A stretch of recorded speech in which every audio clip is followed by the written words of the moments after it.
Hello everyone, আসসালামু আলাইকুম। সবাই কেমন আছেন? আশা করি অনেক ভালো আছেন। আজকে আমরা একটা ছোট্ট জিনিস শিখব, সেটা হচ্ছে আমরা কিভাবে আমাদের জেপিজি পিকচার বা পিএনজি পিকচার সেগুলোকে আমরা সহজে কীভাবে পিডিএফ বানাতে পারি, বা আমাদের কোনো টেক্সট ফাইলকে আমরা কীভাবে সেটা পিডিএফ বানাতে পারি। আবার অনেক সময় অনেক জায়গায় ছবি আপলোড দিতে হলে সেটা পিডিএফ করে আপলোড দিতে হয়, সেজন্য আমাদের পিডিএফ বানানো দরকার। এবং অনেক সময় গুগল থেকে অনেক ডকুমেন্ট নামাই যেটা পিডিএফ হিসাবে নামে, সেটা আমরা কীভাবে এডিট করতে পারি সেটাও আজকে দেখবো আমরা। আপনার স্ক্রিনটা দেখতে পাচ্ছেন। আমার স্ক্রিনে আমি দেখা একটা টেক্সট ফাইল, একটা পিএনজি ফাইল, একটা পিডিএফ এবং একটা জেপিজি ফাইল নিয়ে রাখছি। এই চারটে কাজে দেখাও মূলত, সেজন্য এই চারটে নিয়ে রাখছি। প্রথমে আমি আমার পিকচারটা বা জেপিজি ফাইল একটা, যেটা ফটো বলি আমরা, সেই ফটোকে প্রথমে আমরা পিডিএফ বানাবো, তারপর পিএনজিটাকেও বানাবো, টেক্সট ফাইলকে বানাবো, এবং আমরা এটা অফলাইনে কীভাবে বানাতে পারি বা ফোনে কীভাবে বানাতে পারি সব কিছুই দেখানো হবে।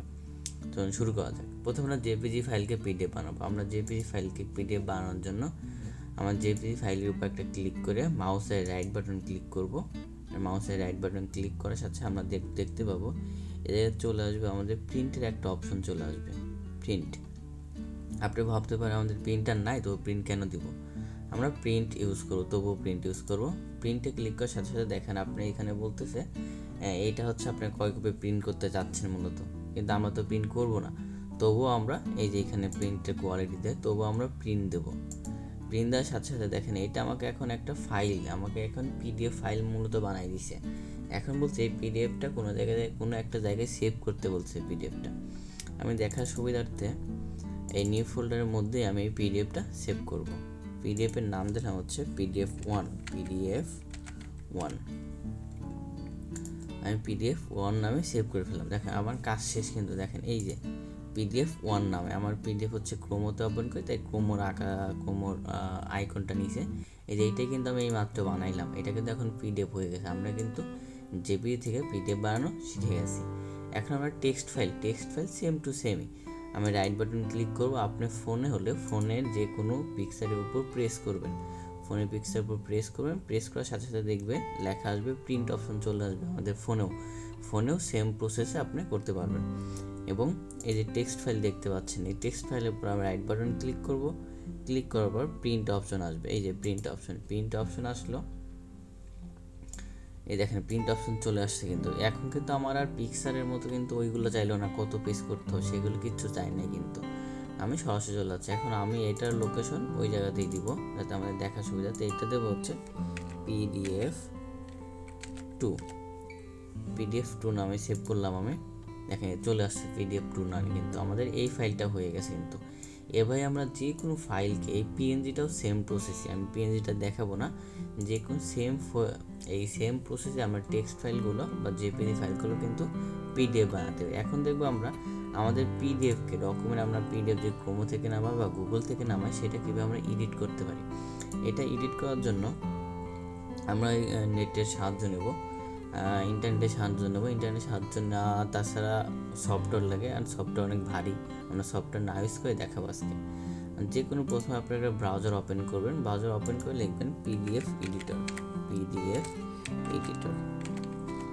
দেখেন এই যে পিডিএফ এডিটর, আমি লিঙ্কটা অবশ্যই ডিসক্রিপশন বক্সে দিয়ে দেবো।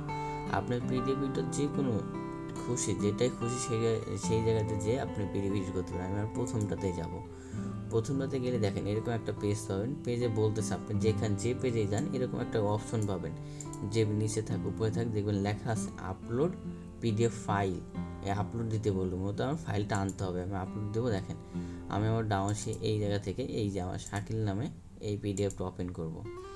আমি পিডিএফটা ওপেন করলাম। এটা আমার সিভি, দেখতে পাচ্ছি একটু বড় হইতে একটু সময় নিচ্ছে। এটা আমার একটা সিভি ওপেন হবে। এই সিভিটা কিন্তু ওপেন হয়ে গেছে আমার। এই সিভিকে যদি আমি এখন এডিট করতে চাই, দেখেন এটা কিন্তু একটা পিডিএফ ফাইল ছিল। যদি আমি এখন এডিট করতে চাই, দেখেন যদি আমি এখানে ক্লিক করে দিই, আমার কিন্তু এখন লিখতে দিচ্ছে। দেখেন আমি এটা কেটে দিই, কিন্তু কেটে গেল। এখন যদি শাকিল আবার লিখে, দেখেন এটা কিন্তু লেখা হয়ে গেছে। আমার কিন্তু একটা পিডিএফ ছিল প্রথমে। আপনি যদি দেখতে চান আমি আবার কিন্তু ব্যাকে যা দেখাতে পারি। দেখেন এটা কিন্তু একটা পিডিএফ ছিল। আমি ওপেন করি, এই দেখেন এই আমার ফাইল, এটা আমার একটা সিভি। এটা হচ্ছে আমার ফাইলটা। এই দেখেন, আপনি কিন্তু এইখানে চাইলে কোনো কিছু এডিট করতে পারবেন না। এখন এটা একটা ডকুমেন্টের মতো আছে, এটা চাইলে এডিট করতে পারবেন না, বাট আমি এইটা কিন্তু একটা এডিটর ওপেন করছি। এখন কিন্তু এটা আমি চাইলে যা খুশি তাই করতে পারবো।